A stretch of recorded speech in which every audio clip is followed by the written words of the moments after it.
Toad the brake van was feeling sad. Everywhere he looked, he could see engines and coaches moving steadily forwards.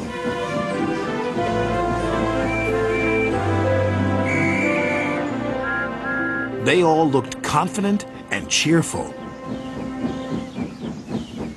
One day, he decided to talk to Oliver, the Great Western Engine.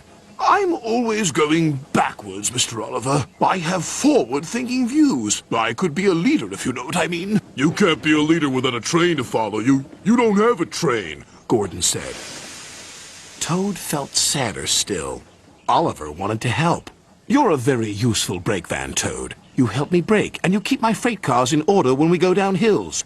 I know, Mr. Oliver, but it would be so exciting to go forwards for a change instead of always seeing things sliding away from me. The freight cars were cross with Toad. Who's he to start complaining? He's lucky to be able to look after us. Let's teach him a lesson.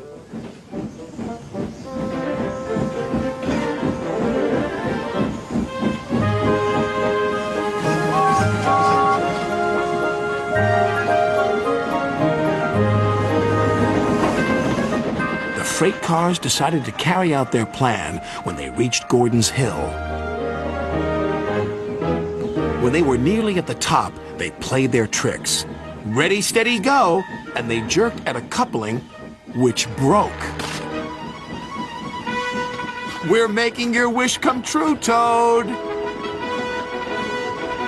Follow the leader, yelled the freight cars.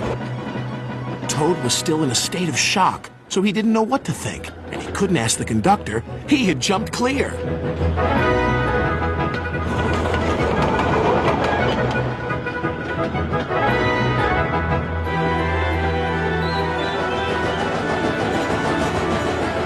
Faster, faster, as fast as you want, screamed the freight cars.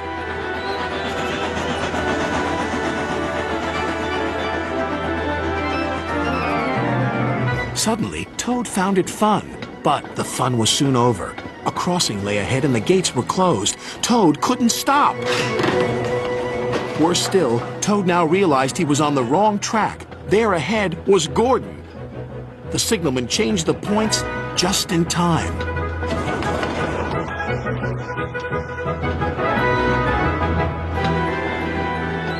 On, faster, cried the freight cars. Suddenly, he saw James pulling a long, slow train. Oh my goodness! Help! Save me! A quick-thinking shunter did, just in time. What was that? Exclaimed James. The signalman warned the station master at the next station. There's a runaway coming. We'll send him into the sidings. Help! Help! Called Toad again. Toad saw some buffers. Those'll stop me! But the points to the buffers weren't set. No! I'm back on the main line! Meanwhile, Oliver was racing to the rescue.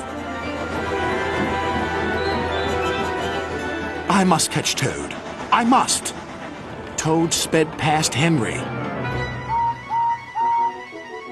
More danger lay ahead. Men were working on a bridge, but they had been warned about the runaway Toad and his freight cars. They diverted him onto old sidings, straight into a muddy pool.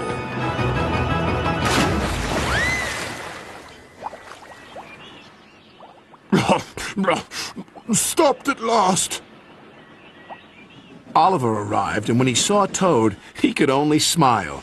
A pond is the only place for a toad, I suppose? That night, Toad spoke to Oliver. I'm sorry, Mr. Oliver, if I caused you any embarrassment. That's all right, Toad. So what do you think of going forwards? It was fun, decided Toad, but from now on I'll be happy to look forward to the future, busy going backwards, so to speak.